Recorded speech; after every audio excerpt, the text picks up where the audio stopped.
Hey, look at that. Comes out.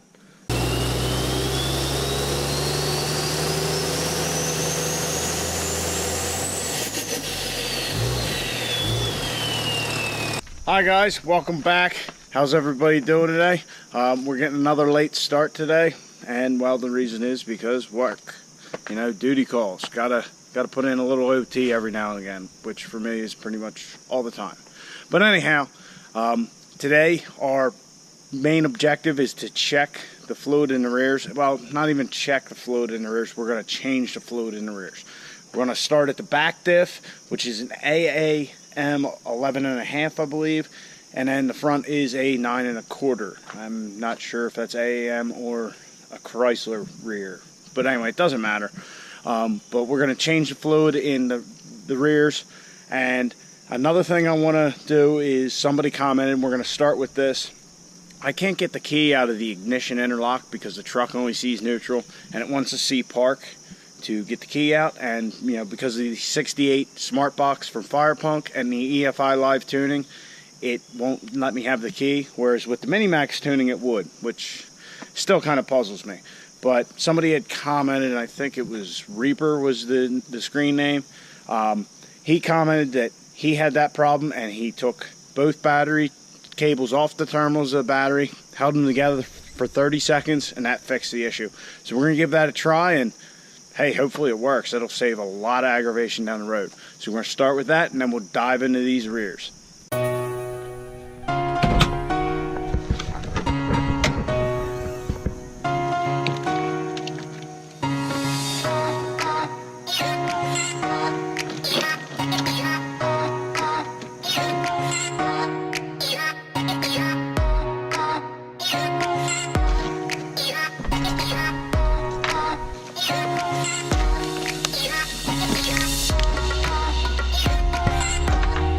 Hey, look at that.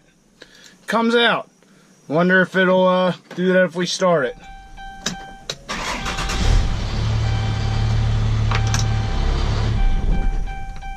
Nope.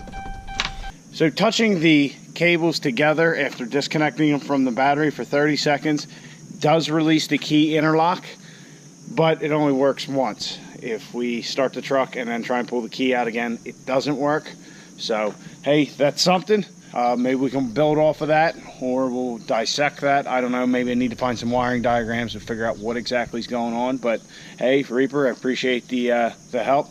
We learned a little something today. So, all right, let's get to that rear.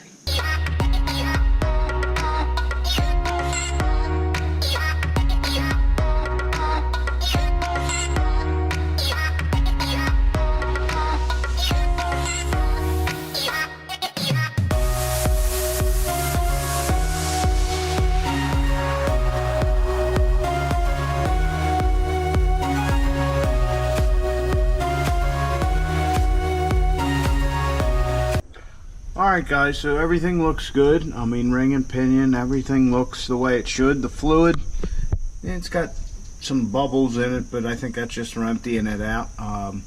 Yeah, I definitely wouldn't have been surprised if there's water in here, if it was all white and milky, just from, you know, a lot of the other stuff we've seen on the truck. Also, there's a magnet in the fill hole. It has a little bit of metal on it, but that is not uncommon at all. So, one thing that's different about these rears is they have this gasket, which apparently is reusable, so that's what we're going to do. Most of your rears will have just an RTV seal, and you'll have to put RTV around here. So this is definitely a little different for me. I've never done one of these. But another thing that is cool about these rears is this is a limited slip differential, but there's no clutch packs. So I don't know how well you guys can see in there, but it's like a helical design. So how it works is pretty complex. I honestly don't understand it completely, but yeah, it's a limited slip, but there's no clutch pack, so we don't need additive, but we do have synthetic fluid to put back in here. Another thing, while we have this off, I'm going to clean this cover up, give it a little shot of paint, a little flat black, I think. And while we're doing that, we will, while that's drying, I should say, we will drain the front rear and see what we got there.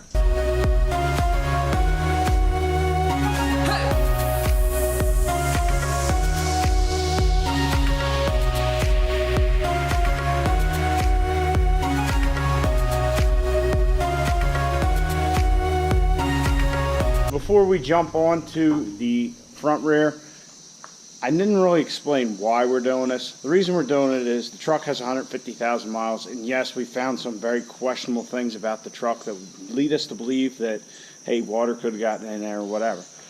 Another reason is it's a 150,000 mile truck. Even if we didn't find those things, people don't really change the fluid in the rears. I mean, honestly, it's kind of like a transmission. Unless you have problems with it, nobody even thinks about it. It's not like your engine oil where everybody, oh, every 5,000 miles. People don't do it. I mean, it's just not something you don't think about.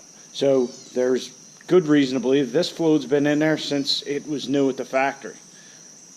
One thing I didn't find, usually on an axle, they have a tag on one of the bolts that has the differential ratio. We didn't find that, but then again, I don't know for sure that these come with that. Like I said, most of them do, or at least your older ones do. So that's why we're changing the fluid. It's just good to have new fluid in there.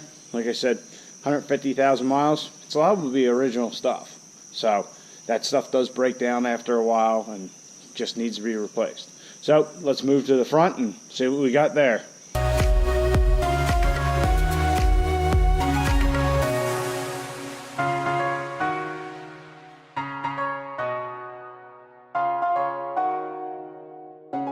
Once again, we have another reusable gasket, or so they say it's reusable. We're certainly going to try it.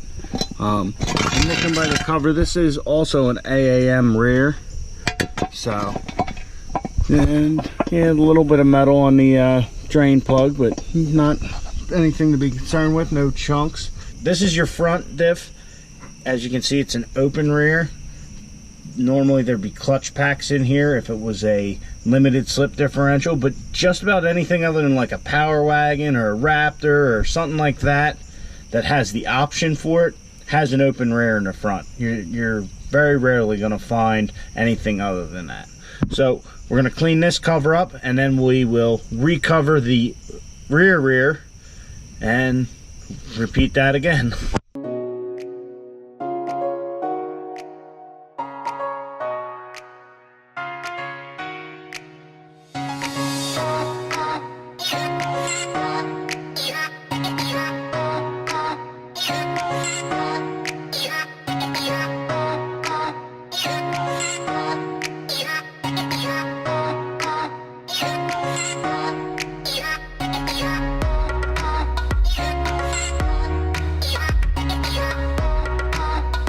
Rear cover on. One thing, I did use Loctite on the bolts. It looked like the factory bolts had Loctite, like old Loctite on them, so we put blue Loctite on them.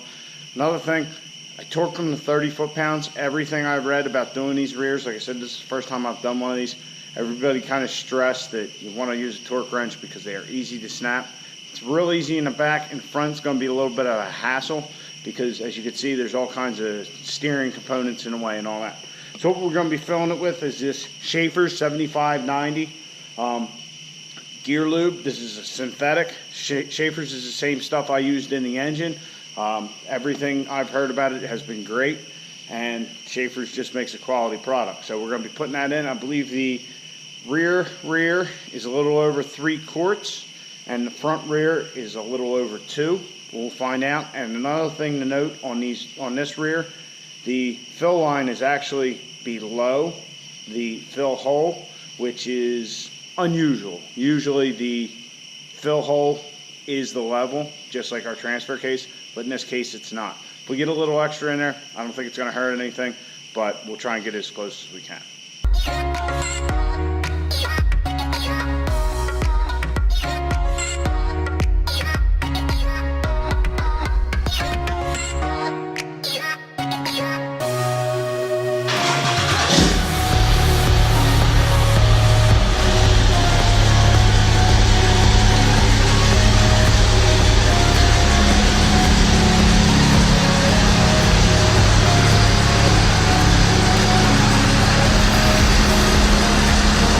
Night in the garage. We got both rears serviced. Once again, just be careful with the bolts. The front, you're not going to be able to torque them all.